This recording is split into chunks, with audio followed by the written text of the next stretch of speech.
Eh bien, bonsoir. Je me sens un peu toute seule. Les autres sont en groupe et pas moi. Bon, bonsoir. Merci d'être venu écouter cette conférence ce soir. Et donc, je vais essayer d'explorer, disons, ce titre, Désir, amour, couple, l'impossible trio. Je vous dis tout de suite que je connais mieux, évidemment, c'est même, c'est une façon de le dire légère, mais je connais évidemment mieux la situation française que la situation grecque. Donc on peut imaginer, en tout cas, j'imagine qu'on peut extrapoler, à partir de ce que je vais vous dire de la situation française, qu'on peut extrapoler des choses sur la situation grecque. Et au fond, c'est peut-être vous qui me le direz tout à l'heure, qui me direz jusqu'à quel point ces deux situations peuvent avoir de points communs. Aujourd'hui, en France, les divorces sont de plus en plus nombreux et l'on se marie de moins en moins souvent. C'est-à-dire qu'il y a d'autres options que le mariage maintenant. Pour former un couple, il y a l'union libre, le concubinage, l'union libre, où il y a aussi le PACS, je ne sais pas si vous avez ça, le pacte de solidarité civile, c'est-à-dire c'est une forme de mariage, enfin c'est une forme d'union, disons, qui est plus légère et qui se défait assez facilement devant un officier d'état civil, de mairie, mais qui est moins lourd, disons, comme acte que le mariage. Et alors, cette précarité des unions fait qu'on dit souvent que le couple est en crise. Et on s'interroge, on se pose des tas de questions, on en évoquera certaines demain. D'ailleurs, demain soir, on s'interroge sur l'infidélité, on se demande quel est le sens de cette espèce de prévalence du désir dans les conceptions modernes de l'amour. On se demande aussi, bien sûr, comment on peut élever des enfants dans la mesure où les couples se défont si facilement, où le lien dans le couple est si provisoire. En même temps, on est obligé de reconnaître que le couple se maintient. Les gens s'obstinent à former des couples et quelle que soit donc la nature de ce couple, qu'il soit marié en union libre, pacsé, etc., mais en tout cas, les gens continuent obstinément de former des couples et l'amour, semble-t-il, débouche toujours sur cette volonté d'abord de s'inscrire dans une certaine durée, ce que marque le couple, et souvent d'ailleurs aussi d'engendrer donc une famille. Ce qui a changé aujourd'hui, ce qui est très nettement différent, c'est par rapport au siècle précédent, c'est qu'au siècle précédent, on se mariait devant la collectivité. On se mariait avec l'aval de la famille, de la collectivité, tandis qu'aujourd'hui, on dit que le couple s'est privatisé. C'est-à-dire qu'on se marie parce que deux personnes se rencontrent et qu'elles ont décidé de former un couple sans demander, je dirais, l'avis de personne, l'avis de la famille ou l'avis du clan, etc. Donc, c'est un mouvement qui est très général dans la société, que cette privatisation des gestes qui étaient auparavant purement des gestes sociaux, mais donc cette privatisation générale de nos comportements concerne également notre façon de faire couple. Alors on peut se demander si c'est cette privatisation qui a rendu nos couples beaucoup plus fragiles que ce qu'ils n'ont été. J'ai une autre théorie qui vient s'ajouter peut-être à celle de la privatisation du couple, de l'union plutôt. Cette théorie, c'est que un élément nouveau est survenu comme ingrédient du couple qui ne l'était pas, qui n'a pas été pendant très longtemps, un élément nouveau qui est le désir charnel, qui est venu d'une certaine façon modifier en profondeur notre façon de faire couple et évidemment la longévité de nos couples. Parce que, vous le savez peut-être, si l'amour peut durer toute une vie, si on peut aimer quelqu'un pendant des dizaines d'années, en revanche, le désir sensuel, a une durée de vie généralement plus brève, il s'étiole plus rapidement. Et donc, il y a deux temporalités finalement aujourd'hui qui concernent le couple. La temporalité que je dirais être celle de l'amour, qui peut durer toute une vie, et puis la temporalité du désir qui, lui, se dissipe à plus ou moins long terme. Et je vais donc essayer de réfléchir à partir de cette double temporalité qui n'est pas la même pour l'amour et pour le désir. Je pose d'autres éléments. Quand on regarde l'histoire du couple et l'histoire de l'amour, on s'aperçoit donc qu'il y a des grandes modifications au fil des siècles. Mais si vous lisez des textes des auteurs anciens, par exemple, vous apercevez que le désir, la façon dont qu'on a de décrire le désir, finalement, c'est toujours la même. Il n'y a pas une grande différence quand Lucrèce décrit la passion amoureuse. On pourrait presque la signer, on pourrait presque dire oui, c'est vrai, chez nous aussi ça se passe comme ça, le désir sensuel.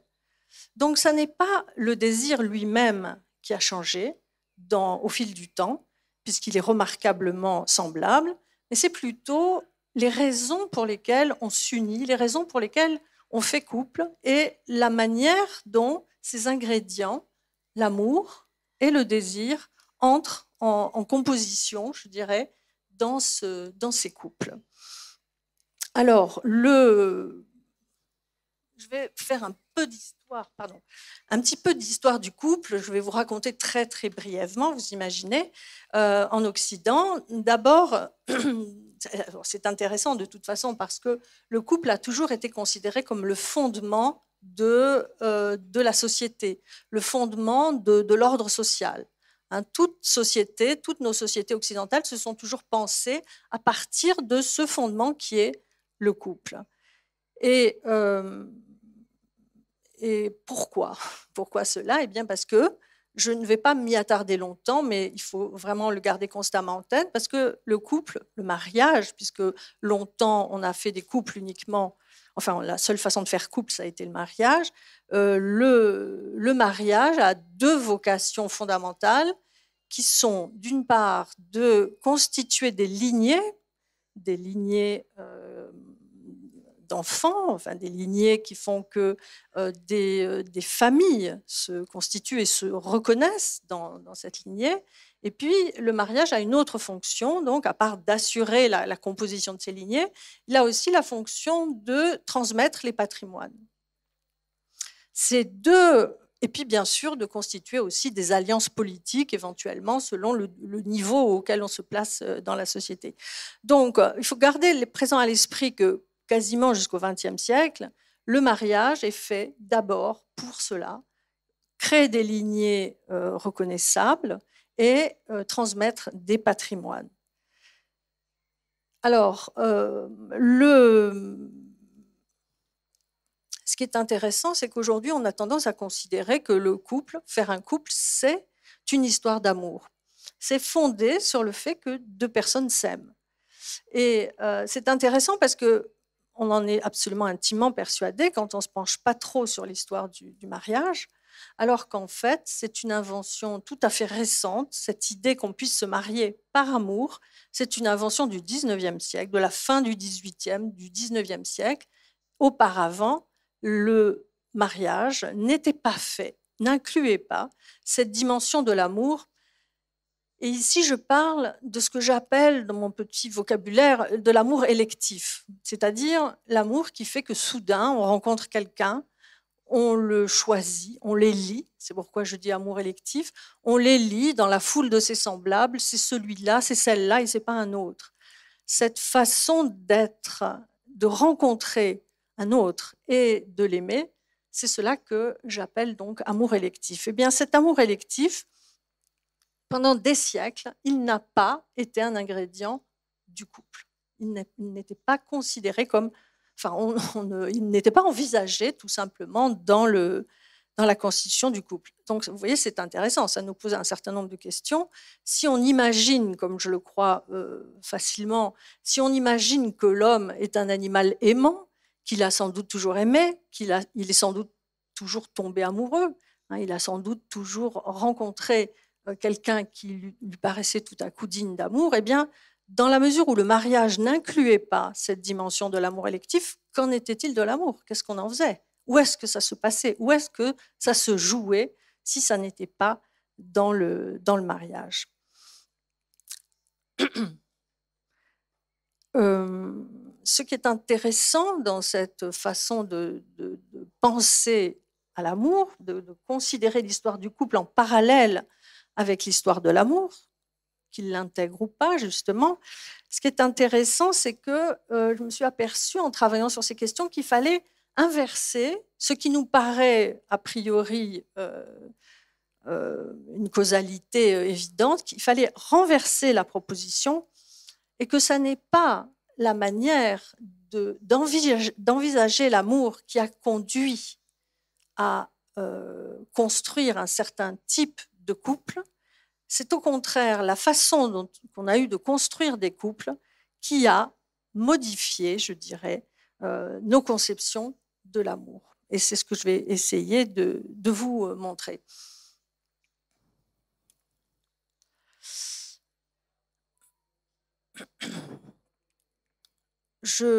Avant d'aborder ce tout petit moment historique, je voudrais revenir sur la notion du désir. Le désir aussi connaît des modifications, non pas, je l'ai dit tout à l'heure, dans la manière dont on peut le décrire ou dont on peut le vivre. Finalement, le désir, l'élan, l'enthousiasme sensuel, l'enthousiasme charnel, finalement, c'est toujours un peu la même chose dans ces manifestations. Mais ce qui varie considérablement avec le temps, c'est le statut du désir, c'est la dignité, je dirais, qu'on lui reconnaît ou pas.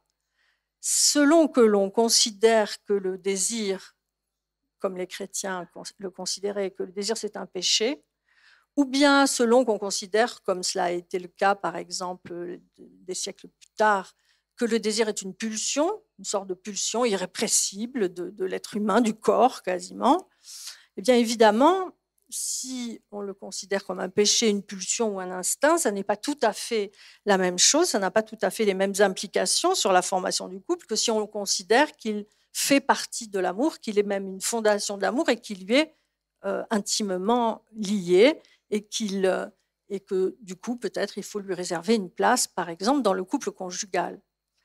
Donc, vous voyez que la manière dont on considère le désir, c'est aussi un ingrédient fondamental. Le statut qu'on lui reconnaît, c'est un ingrédient fondamental de la fabrication, de la conception du couple.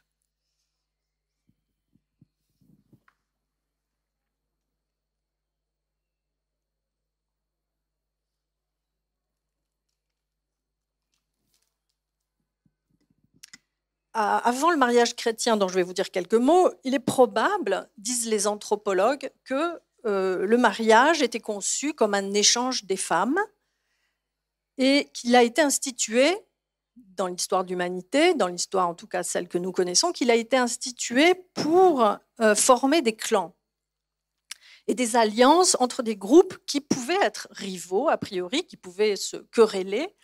Par le mariage, on dépassait, on contrariait cette propension naturelle à se concurrencer, à guerroyer, et on faisait des clans, on faisait des alliances.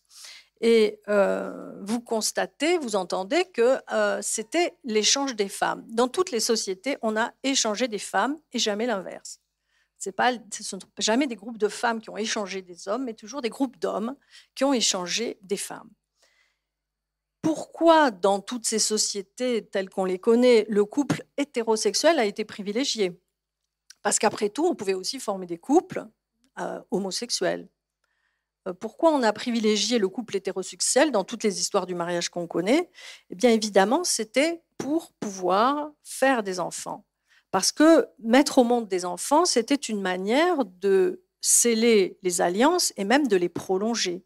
C'est-à-dire que par les enfants, les personnes des différents clans étaient unies, étaient rapprochées, et les enfants continuaient de faire augmenter les clans uniformes entre eux.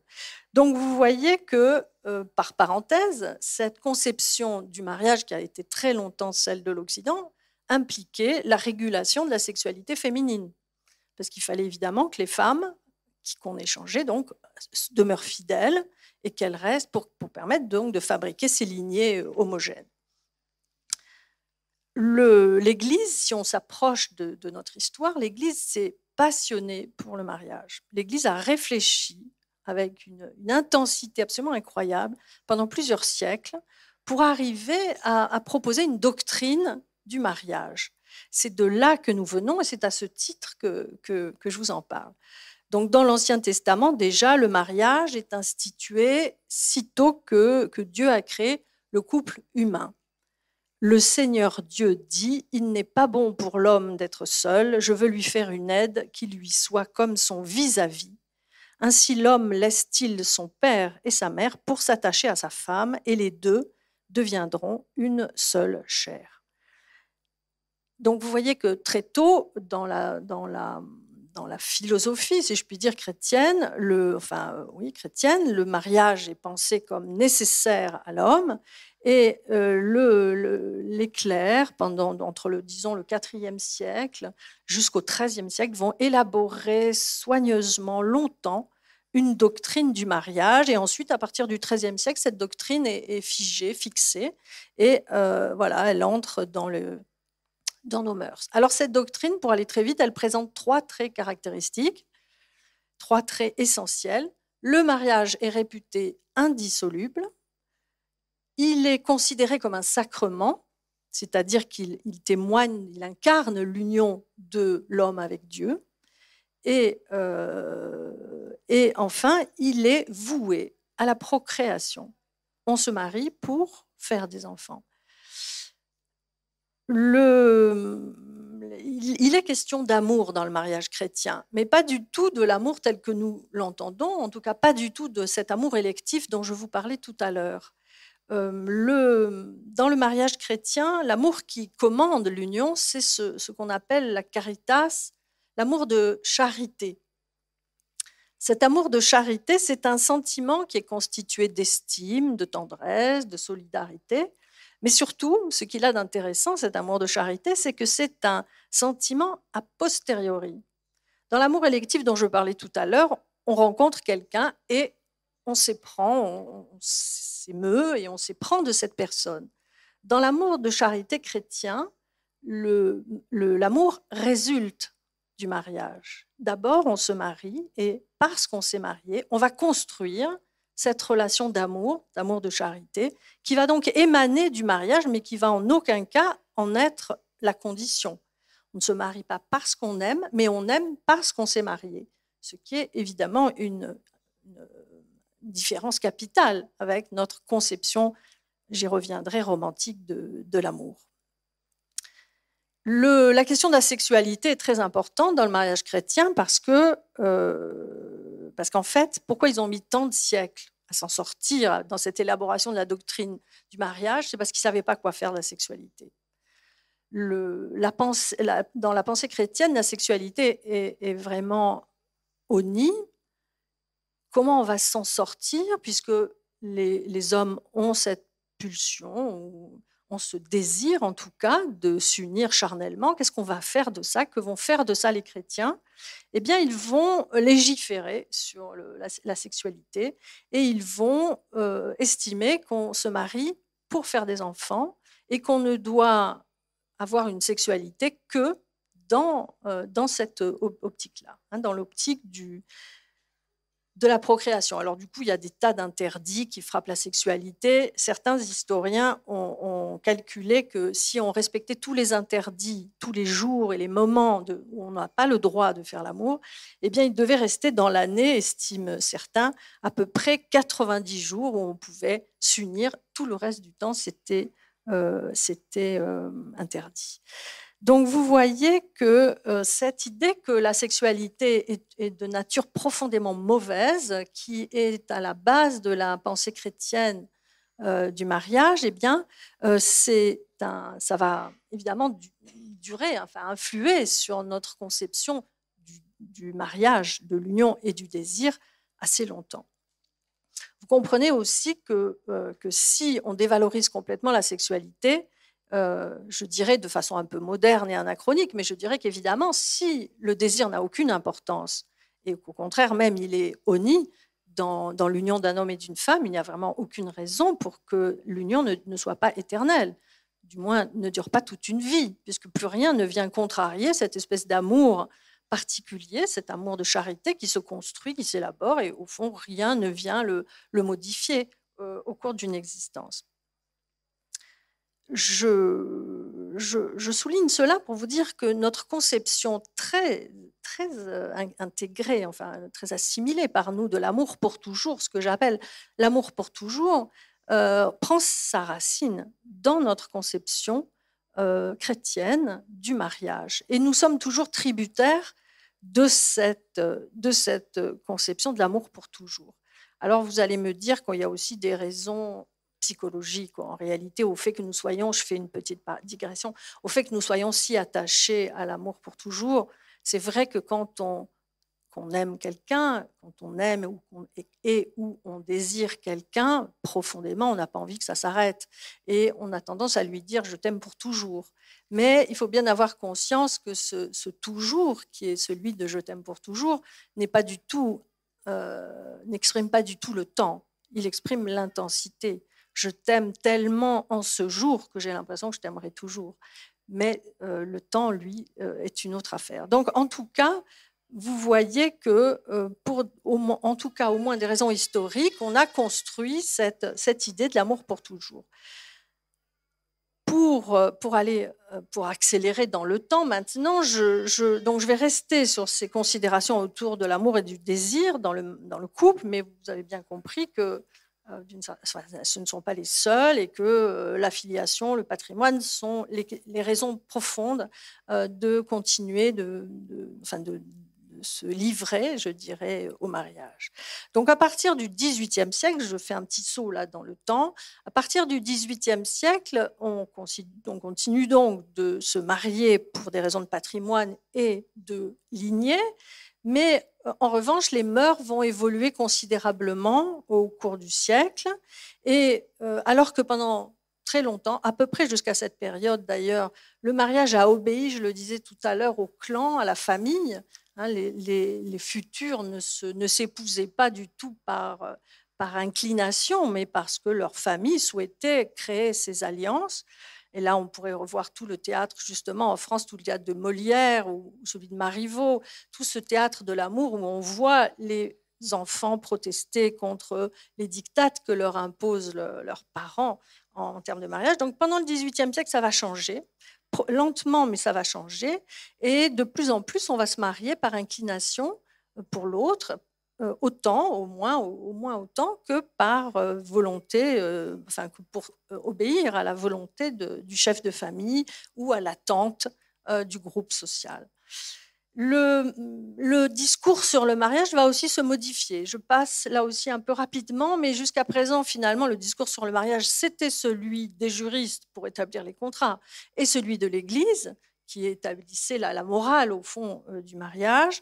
À partir du XVIIIe siècle, il y a toutes sortes d'autres gens, des démographes, des médecins qui vont se mettre à s'intéresser au mariage, qui vont disserter sur le mariage. Tout à l'heure, Alexandre Lacroix parlait de la Nouvelle Héloïse. C'est un moment très important, en effet, de l'histoire de l'amour au XVIIIe siècle, qui nous conduit à transformer considérablement la vision de l'amour. C'est une époque aussi où commence à y avoir une science de la femme. Le premier traité de sexologie, en fait, c'est un livre de 1687, le tableau de l'amour conjugal, et c'est un médecin qui l'écrit. Et ce médecin s'intéresse, et c'est vraiment une chose très nouvelle, ce médecin s'intéresse à la sexualité féminine, il souligne l'importance des caresses, l'importance de ce que nous appelons les préliminaires, les positions du corps, les zones sensibles, etc. Et c'est un discours qui prend ses distances, évidemment, avec la religion, et qui, au contraire, met l'accent, je dirais, pour aller un peu vite, met l'accent sur la dimension de bonheur qu'il peut y avoir à s'unir et à faire l'amour. Et donc, à présent, la sexualité conjugale commence à être considérée pour elle-même. Je saute encore un peu plus vite, je passe au 19e siècle, et à partir du 19e siècle s'invente ce que les sociologues appellent l'amour romantique. Alors romantique, en l'occurrence, ça ne veut pas dire, c'est pas au sens de une chose, une musique romantique, mais ça décrit simplement ce moment de la société dans lequel le sentiment devient une raison, un motif pour une légitimité, même pour fonder un couple. Grande nouveauté. Grande nouveauté parce que jusqu'à présent, ça n'entrait pas en ligne de compte dans les considérations qui faisaient que des personnes s'unissaient. Au XIXe siècle, enfin c'est un mouvement donc, qui est lancé, je dirais, depuis le XVIIIe, mais au XIXe siècle, il devient évident que, l'amour est une raison à lui tout seul de former un couple. Alors, on ne croit pas que, autant on n'abandonne pas les considérations de lignée et patrimoniales, mais pensez, je ne sais pas si vous avez cela en Grèce, mais pensez à tout le théâtre de la fin du XIXe siècle. Chez nous, on a tout un théâtre très comique, de Feydeau, La Biche, qui met en scène justement ces personnes qui ne s'intéressent, qui ne se marient que pour des considérations bassement matérielles, intéressées. Et tout ce théâtre moque finalement cette conception ancienne du mariage comme lié à des considérations patrimoniales. Parce que maintenant, ce qui compte, c'est l'amour qu'on se porte mutuellement. Mutuellement et pour toujours. Parce qu'on est toujours dans cette conception de l'amour pour toujours que j'évoquais tout à l'heure et qui est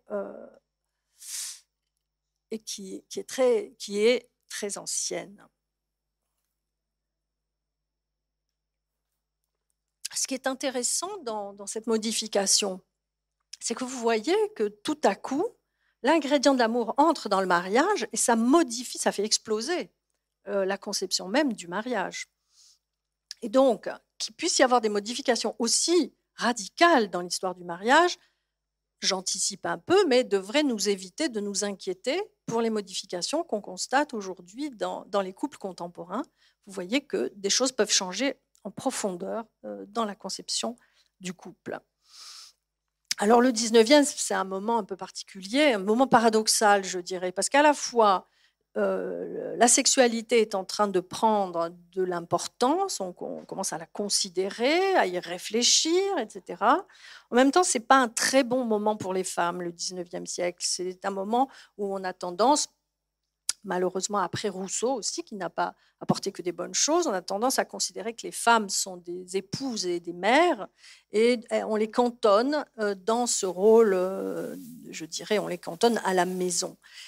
Mais toutefois, les choses sont en train d'évoluer et la conception des femmes va elle aussi donc se transformer. Parce que j'ai dit que mariage, désir et amour formaient une sorte de système. C'est-à-dire si on modifie quelque chose, un des trois éléments, ça fait bouger tout le système. Si on modifie l'importance de l'amour, par exemple, ça fait bouger tout le système. Et la situation des femmes, la condition des femmes fait partie de ce système. Et elle aussi, je vais un peu y revenir, elle est moteur dans ces transformations du couple. Donc, qu'est-ce qui se passe au XXe siècle? Alors, vous voyez, je saute vraiment allègrement d'un siècle à l'autre, mais qu'est-ce qui se passe au XXe siècle? Eh bien, dans les deux cas de figure que je viens d'évoquer, dans ce qu'on appelait le mariage arrangé, donc jusqu'au XVIIIe, ce mariage qui est commandé par le clan et la famille, ou bien dans ce qu'on a appelé ensuite le mariage d'inclination, donc ce mariage qui est soumis à l'amour romantique à partir du XVIIIe, dans les deux cas, il y a un élément qui manque, il y a un élément qui ne fait pas partie du mariage, c'est le désir. Le désir est une affaire qui se passe ailleurs, autrement. Là aussi, le désir a toujours existé, il y a toujours eu ce désir de rencontrer charnellement un autre, mais ça n'entrait pas comme ingrédient dans la conception du couple. alors au 19e, c'en est même caricatural, parce qu'au 19e, où on est à un moment de ce qu'on appelle le double standard, eh bien, les hommes, les femmes sont censées ne pas avoir de désir au 19e, ça reste un peu une question qui ne les concerne pas trop. Mais les hommes, en revanche, qui ont du désir, eh bien, ils vont le trouver ailleurs, ils vont le satisfaire ailleurs, mais pas dans le mariage. Ça ne fait pas partie des ingrédients du mariage. Une honnête femme ne s'intéresse pas à la sexualité. Et ce qui se passe au XXe siècle, c'est précisément l'irruption du désir dans la conception de l'être humain et dans la conception du couple. Et ça va être un élément très important. Donc, non seulement on ne se marie pas pour faire pour augmenter des patrimoines ou faire des lignées, on se marie parce qu'on aime, mais au XXe siècle, on se marie aussi parce qu'on désire. Et on peut dire qu'évidemment, à partir du moment où l'amour est devenu un élément essentiel du mariage, le ver était dans le fruit. C'est-à-dire que, évidemment, avec l'amour, le désir risquait fort d'arriver, et c'est ce qui s'est passé. Alors, il y a des raisons à cette place du désir au XXe siècle. Une des raisons fondamentales, bien sûr, c'est la psychanalyse. C'est-à-dire que la psychanalyse place la sexualité au cœur de la construction de la psyché humaine, et ce faisant, elle lui donne évidemment, je dis dignité pour aller plus vite, mais elle lui donne une dignité que le désir n'avait jamais eue avant cette invention. Donc la psychanalyse, qui va avoir une grande influence sur les mentalités, surtout après la Deuxième Guerre mondiale. Et puis le deuxième facteur qui place le désir au cœur des préoccupations humaines, c'est aussi le féminisme qui va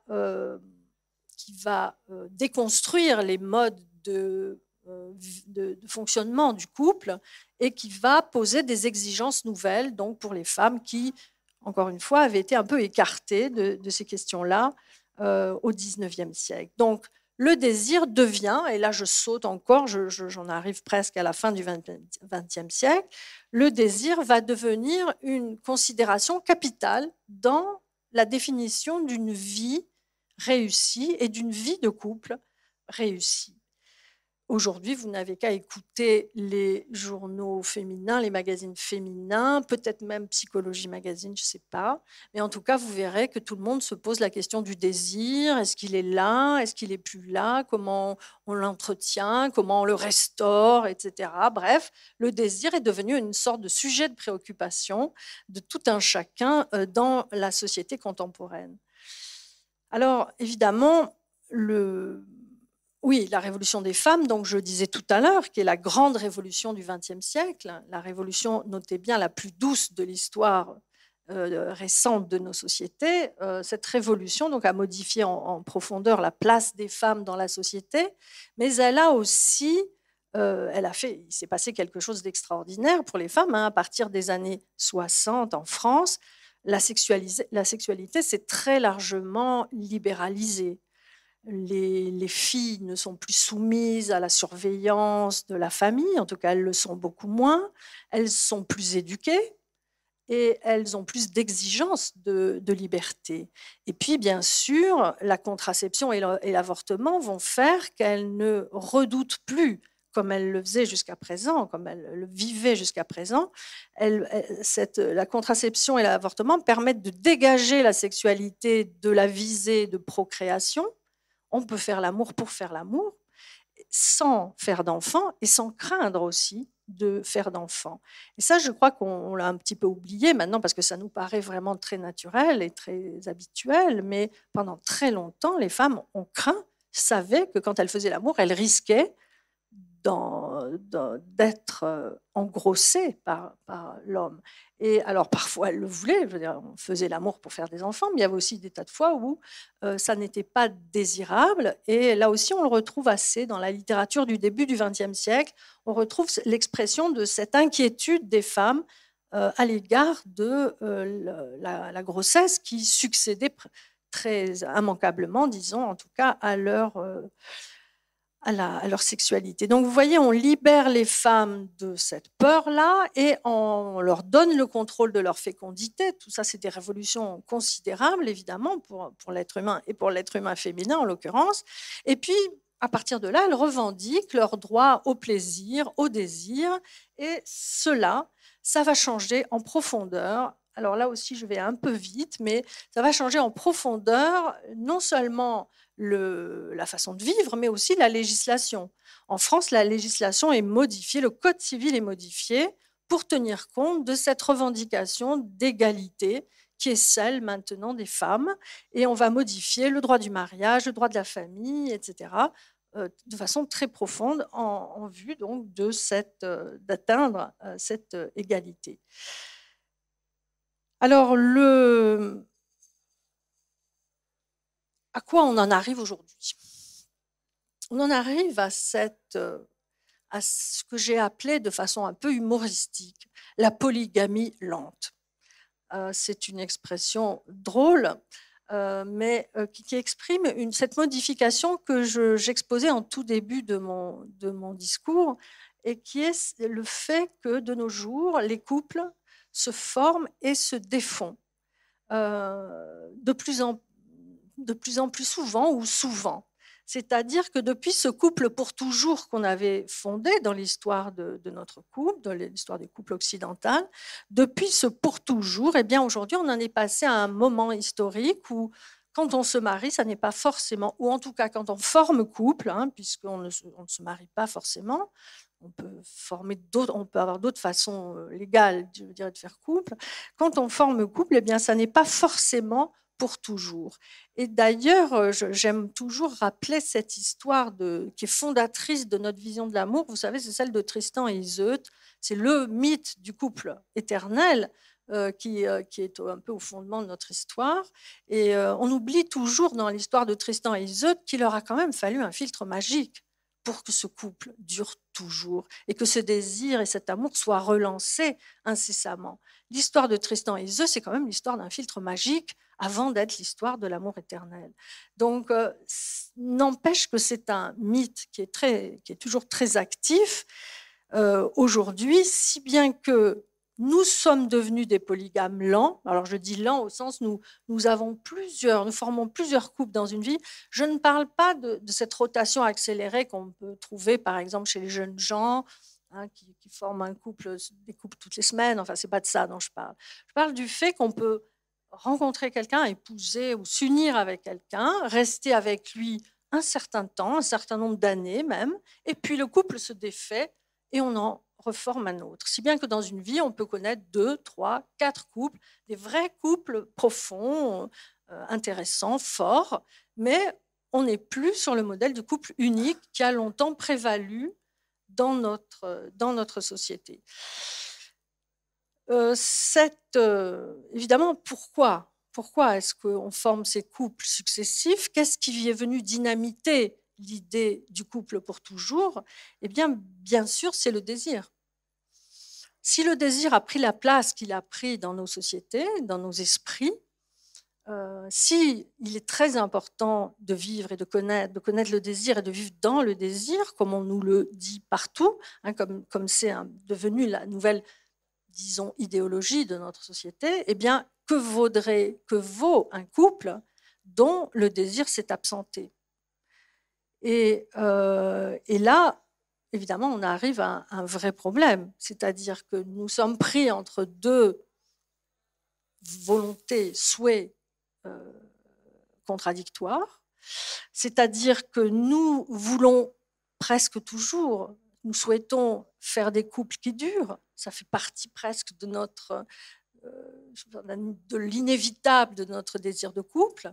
Nous voulons faire des couples qui durent et en même temps, nous voulons vivre dans le désir. Et là, il y a une sorte de paradoxe ou de contradiction qui est quasiment donc insoluble. Si bien qu'on en arrive à ce moment de l'histoire où on dit que le couple est en crise, où on dit qu'il y a un problème avec le couple ou un problème avec le désir, puisque nous sommes face à cette contradiction entre les deux temporalités de l'amour et du désir qui, encore une fois, ne sont pas les mêmes. Alors on peut peut-être dire qu'il y a un problème, et puis peut-être aussi qu'on peut le présenter d'une autre manière. On peut peut-être dire que nous vivons, c'est mon hypothèse, nous vivons un moment que j'appellerais une phase de transition. Alors, qu'est-ce que je veux dire par phase de transition? Eh bien, vous savez, la transition, c'est un moment où nos conduites, ce que nous faisons, n'est pas relié à la façon dont nous nous représentons ce que nous devrions faire. C'est-à-dire que nous vivons toujours dans la représentation de l'amour pour toujours, et de l'amour éternel, mais nous faisons et défaisons des couples successifs. Et évidemment, ça donne le sentiment d'un échec, parce que si le vrai couple, c'est le couple pour toujours, alors quoi? Alors on a raté quelque chose si on défait ce couple et si on devient ce que j'ai appelé tout à l'heure cette polygamie lente. Alors, peut-être qu'il faut se tranquilliser, si je puis dire. Peut-être qu'il va y avoir un moment où nos représentations du couple vont être conformes à ce que de fait nous faisons, c'est-à-dire que nous défaisons des couples et nous refaisons des couples successifs au cours d'une existence. Et peut-être que ça n'est pas un problème, mais peut-être que ceci est juste une respiration naturelle de la vie affective, de la vie amoureuse, et que c'est vers cela que nous nous acheminons dans la mesure où nous persistons à faire des couples. Je ne sais pas si c'est une bonne idée, moi, de faire des couples, mais enfin, en tout cas, on s'obstine, on le fait, on a envie de le faire. Et du coup, pour l'instant, on est dans cette espèce de système un peu boiteux. Alors, je pense que la phase que nous vivons préfigure une nouvelle conception de l'amour qui commence déjà à être en œuvre dans notre société et que j'ai appelé l'amour-désir avec un trait d'union, mais en réalité c'est toujours l'amour. Mais comme j'ai essayé de vous le dire depuis tout à l'heure, cet amour en réalité il est mobile, il se transforme, notre conception de l'amour se transforme. Et je crois qu'aujourd'hui on en est à un moment où on va vers l'amour-désir, c'est-à-dire l'amour qui inclut le désir. Cette nouvelle forme de l'amour donne toute sa place et sa dignité surtout au déploiement charnel, à l'expérience charnelle. Et l'amour, ça n'est pas seulement un sentiment, mais c'est aussi un partage charnel et intellectuel. Et cette conception pleine de l'amour vers laquelle je crois que nous nous acheminons, eh bien, c'est ce qui est devant nous. Et c'est une conception assez belle, puisqu'elle s'appuie sur le fait que nous ne sommes pas que des esprits, nous sommes ce que j'appelle des corps-esprits, avec un trait d'union aussi, j'aime beaucoup les traits d'union, des corps-esprits, c'est-à-dire que nous sommes à la fois des corps, mais qu'il n'y a aucun corps qui ne soit aussi spirituel, et nous sommes des esprits, mais il n'y a aucun esprit qui ne s'incarne pas dans un corps. Et parce que nous sommes des corps-esprits, nous développons cette conception de l'amour-désir qui, je pense, est déjà en train de se déployer. Et c'est une conception très belle parce que vous voyez que parce qu'elle donne au désir sa dignité, encore une fois. Parce que le désir, le grand désir, pas le petit désir, on sait très bien faire la différence entre les petits désirs fugaces qui peuvent nous traverser, mais ce grand désir qui peut nous saisir pour quelqu'un, ce grand amour-désir est toujours adressé. Il s'adresse à un autre, il élit un autre, il choisit un autre, et à sa façon, cette altérité qu'il choisit et qu'il aime et qu'il élit, eh bien, c'est une façon de donner, de reconnaître la dignité de l'autre, d'un autre, de le mettre en gloire. Et en ce sens, cet amour-désir, ma foi, est une des très belles postures de notre nature d'être en relation, puisque nous sommes seulement et tout le temps des êtres en relation. Et l'amour-désir exprime notre nature d'être en relation. Voilà, je vous remercie de m'avoir écouté.